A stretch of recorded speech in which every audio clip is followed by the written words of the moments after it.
पश्चिम रेल्वेवर आजही मुंबईकरांचा खोळंबा होणार आहे, कारण अंधेरी बांद्रा दरम्यान जलद वाहतूक सकाळी 10 नंतर सुरू होणार आहे। याबाबत पश्चिम रेल्वेनं माहिती दिली आहे। त्यामुळे जलद गाड्यांचं वेळापत्रक आज पुन्हा एकदा कोलमडणार आहे। परिणामी ऑफिसला जाणाऱ्या मुंबईकरांचे आज पुन्हा हाल होणार आहेत। काल अंधेरी आणि विलेपार्ले दरम्यान लोकलचे डबे घसरल्यानं दिवसभर लोकल वाहतूक विस्कळीत झाली होती। यापुढे रिक्षाचा परवाना हवा असेल तर मराठी बोलता येणं अनिवार्य असणार आहे। परिवहन मंत्री दिवाकर रावतेंनी ही घोषणा केली।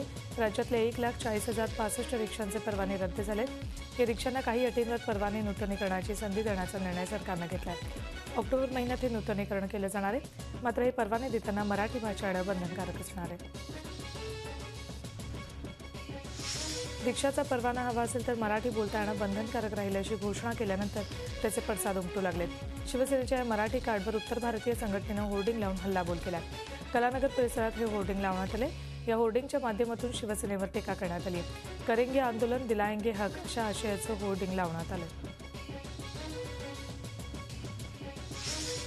गणेशोत्सवाच्या तोंडावर बेस्टनं मुंबईकरांना गुड न्यूज दिली आहे। आजपासून बेस्टच्या दैनंदिन पासमध्ये मोठ्या प्रमाणात कपात होती। आतापर्यंत बेस्टच्या पासचा दर सरसकट 70 रुपये आकारण्यात येत होता। मात्र आता विविध श्रेणी निश्चित करण्यात आल्यात। शहर, उपनगर, मुंबई बाहेर आणि एसी बस अशा 4 श्रेणींमध्ये हे दर असतील। तसंच मासिक आणि त्रैमासिक पासचे दरही घटवण्यात आले। मुंबईला पाणीपुरवठा करणाऱ्या तलावात 32% पाण्याचा तुटवडा असल्यानं पुढील काळात मुंबईकरांच्या पाणी कपातीत आणखी वाढ होऊ शकते। पण ही पाणी कपात गणेशोत्सवानंतरच होणार आहे। सध्या 20% पाणी कपात आहे। ऑक्टोबरच्या पहिल्या आठवड्यात राज्य सरकारच्या जलसंधारण विभागाकडून पाणी नियोजन झाल्यानंतर पाणी कपातीत आणखी वाढ होऊ शकते।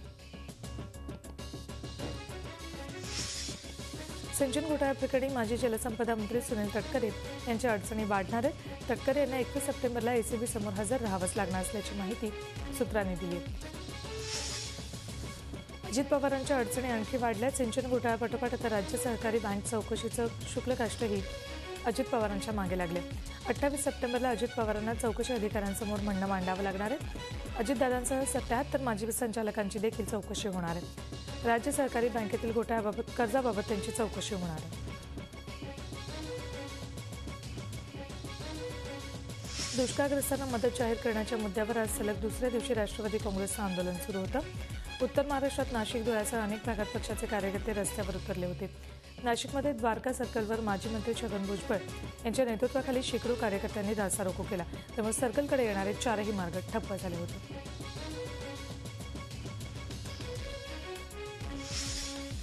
नाना पाटेकर आणि मकरंद अनासपुरेनंतर आता बॉलिवूडचे सुपरस्टार अक्षय कुमारही दुष्काळग्रस्त शेतकऱ्यांच्या मदतीला धावून आलाय। बीडच्या शेतकऱ्यांना अक्षय कुमार 90 लाखांची मदत करणार आहे। 30 कुटुंबांना प्रत्येकी 50,000ची मदत अक्षय करणार आहे। पुढचे 6 महिने अशी मदत करणार असल्याचं अक्षय कुमारनं सांगितलं। दुष्काळग्रस्त शेतकऱ्यांसाठी आत्महत्याग्रस्त शेतकऱ्यांच्या कुटुंबियांसाठी सुरू केलेल्या कामाला आता नाना पाटेकर आणि मकरंद अनासपुरे यांनी व्यापक रूप दिलं।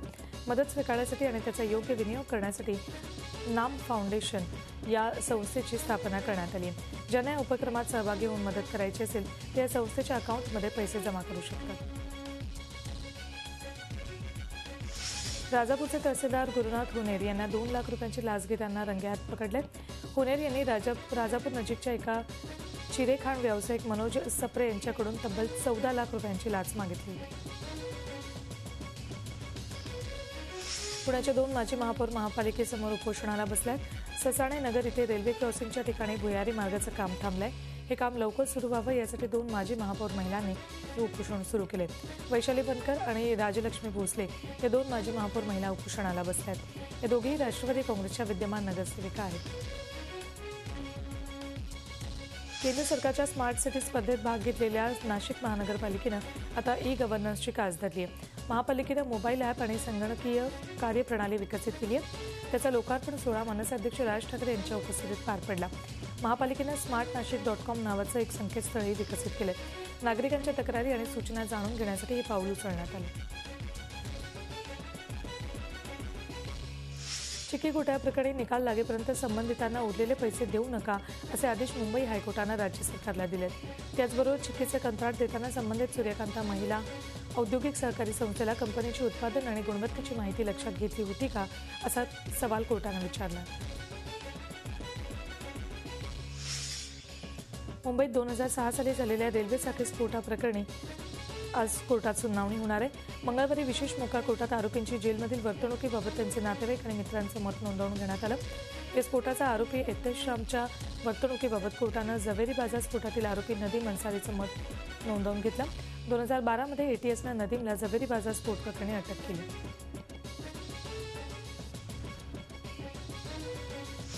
रस्त्यांवरील मंडपांबाबत मुंबई उच्च न्यायालयानं ठाणे बेलापूर रोडवरील तुर्भेच्या नवयुवक मित्रमंडळावर कारवाईचे आदेश दिले।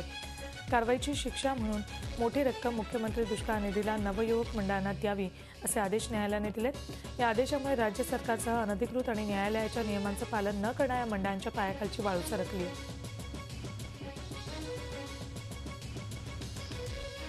ठाणे महापालिकेच्या सर्वसाधारण सभेत पुन्हा एकदा क्लस्टर डेव्हलपमेंटवरून सत्ताधारी आणि विरोधकांमध्ये खडाजंगी झाली। पालिकेच्या वतीनं इम्पॅक्ट असेसमेंट अहवाल काही वृत्तपत्रांमधून जाहीर होऊन देखील विरोधी पक्षातील सदस्यांना न मिळाल्यामुळे विरोधक आक्रमक झाले। पालिकेनं जर अहवाल सरकारकडे सादर केला असेल तर त्याची प्रत देण्यात यावी अशी मागणी करत पालिकेतील विरोधी पक्षातील नगरसेवकांनी काळे कपडे घालून निषेध व्यक्त केला। कोकणात गणेशोत्सवासाठी येणाऱ्या लाखो चाकरमान्यांच्या सोयीसाठी यावर्षी कोकण रेल्वेनं गाड्यांच्या संख्येत वाढ केली आहे। गणेशोत्सवाच्या पार्श्वभूमीवर कोकणात खास गाड्या सोडल्या गेल्यात। मोठ्या संख्येने चाकरमानी कोकणात दाखल होऊ लागले। पोलीस आणि आरटीओनं मुंबई गोवा महामार्गावर जागोजागी स्वागत कक्ष उभारले।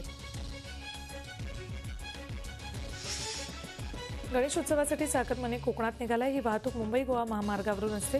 2 दिवसात तब्बल 4000 वाहनं या मार्गावरून गेली आहेत। या 2000 एसटी बसेसचा समावेश आहे। मुंबई गोवा महामार्गावर वाहतुकीची कोंडी होऊ नये यासाठी नवी मुंबई पोलीस रात्रंदिवस कार्यरत आहेत। वाहतूक कोंडी टाळण्यासाठी पोलीस प्रयत्न करत आहेत। गौरी गणपतीला कोकणात जाणाऱ्या चाकरमान्यांची मोठी गर्दी झाली आहे। कोकणात जाणाऱ्या चाकरमान्यांची प्रचंड संख्या लक्षात घेऊन ठाण्यातील खोपट इथून एसटी महामंडळानं 2 दिवसात जवळपास 250हून अधिक जादा गाड्या सोडल्यात। मंगळवारी एकाच दिवसात एसटीकडून 219 गाड्या सोडण्यात आल्यात।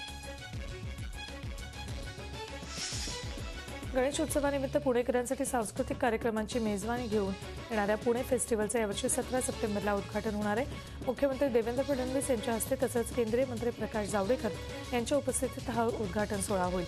फेस्टिवलचं हे 27वे वर्ष आहे। 17 सप्टेंबर ते 27 सप्टेंबर दरम्यान पुण्यात हा फेस्टिवल रंगणार आहे।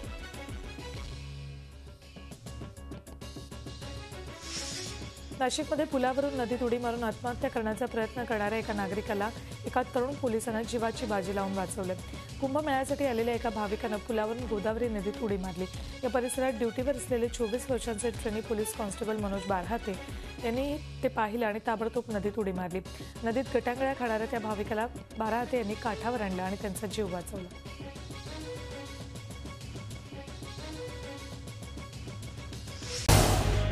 झी 24 तास रहा एक पाऊल पुढे।